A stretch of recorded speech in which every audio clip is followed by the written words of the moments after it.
Next point, B. A uniform system of academic grading would be used from primary to tertiary level. Instead of the over 15, and I'm certain if I set out to count it, there are more than 15 academic grading systems in use in Jamaica. We are fantastic that way. Over 15 separate grade nomenclatures now in use. As a short-term measure, pending the system-wide adoption of this measure, a series of simple mathematical formulae and conversion tables be promulgated for translating grades to a mandated common standard. Needless or idiosyncratic grading peculiarities would be abolished. Item C. Each student's identity number would have subsidiary alphanumeric fields that would readily allow tracking of a child's progress each year, each school, right up to university. Item D. The folder of data on each child or student would be in the possession of the Ministry of Education and would be available to the parents of the respective children, teachers of the child, and to all schools that the child has attended or plans to attend. And might I remind you, in terms of quantity of data, one DVD easily stores all CSEC results for 10 years, and the CSEC and CaPRI results for all Jamaicans over a 7-year period. Most of the laptops in here can store all of that data. Next point. Easily, I should say. Recommendation 2. A fixed core of subjects be pursued by all students in grades 9 to 11, with any additional courses being electives. We cannot be forever shifting what is being offered in the schools. There needs to be a fixed core plus electives. This core of subjects could include English language, English literature, mathematics, a foreign language, a laboratory science, and perhaps Caribbean history. Now, computer-related studies should be compulsory up to grade 10 for all students, and thereafter such subjects would be electives. No special interest groups would be allowed to skew a student's choice of electives by offering special incentives for the pursuit of particular electives. The present National Commercial Bank support for the pursuit of CSEC principles of accounts and principles of business is a regrettable precedent that is distorting the offerings of several high schools in a way that cannot promote national development. I want to cite an example. Consider one school which up to 8 years ago was the premier science and math school of this country. It has officially closed its labs and shifted the school's emphasis to business subjects. Recommendation 3. The discretion to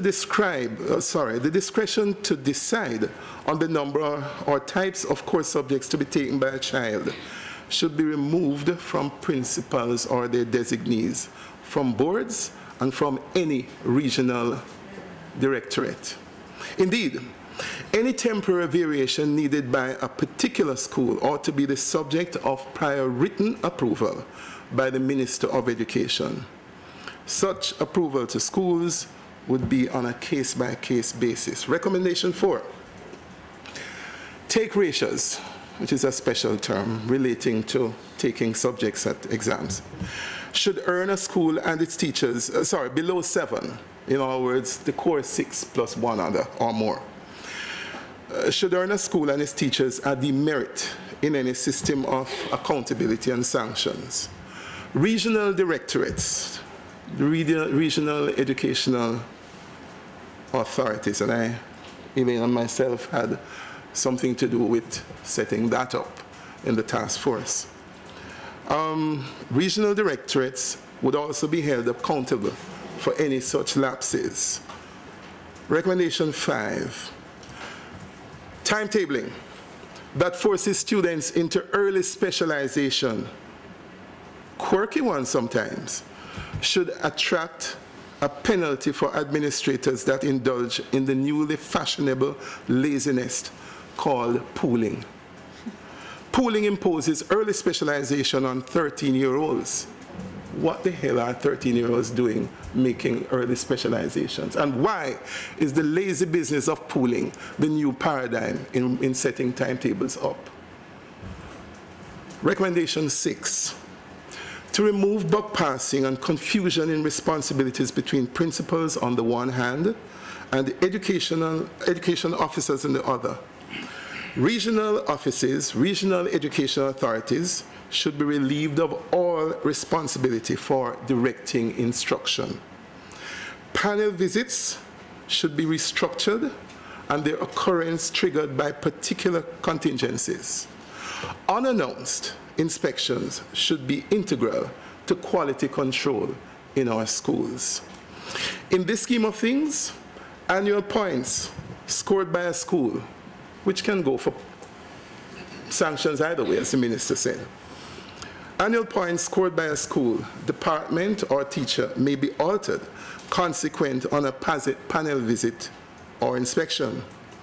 The methodology of such evaluations by panels and inspections should be transparent. Furthermore, the results of these visits must be made available to, and the order is deliberate, the parents of the school, the Students' Council, the members of Parliament. I do agree with the minister.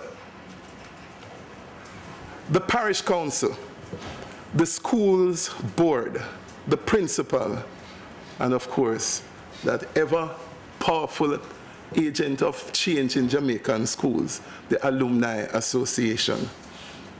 If you went to KC like myself, or to Monroe like my colleague here, you'll know how powerfully they can affect things. Recommendation 7, and the final one. Since college and employment guidance is so utterly abysmal in our high schools, a school's guidance and counseling department should be split so that nurses and psychological counselors are grouped together and the distinct discipline of academic and career guidance be operated separately. Academic and career guidance personnel and departments could then be made more accountable for the outcomes of their work. The 7 recommendations given above will be elucidated in the panel discussion that follows. Thank you very much.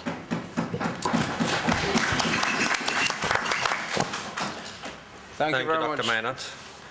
And finally, Mr. Basil Wade, the opposition spokesperson on education. Basil. Thank you, Mr. Chairman. I first want to commend CaPRI for putting together this timely conference on education.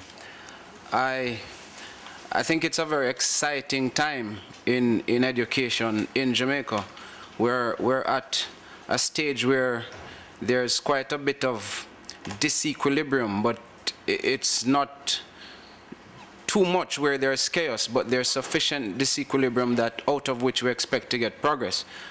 As it relates to the position of the opposition, there's very little room of separation between what was articulated by the Minister of Education and our view as to the way forward in education. As a matter of fact, the former Minister of Education, Mrs. Henry Wilson, who is sitting here today and will make a presentation later, actually piloted the whole process of transformation in education.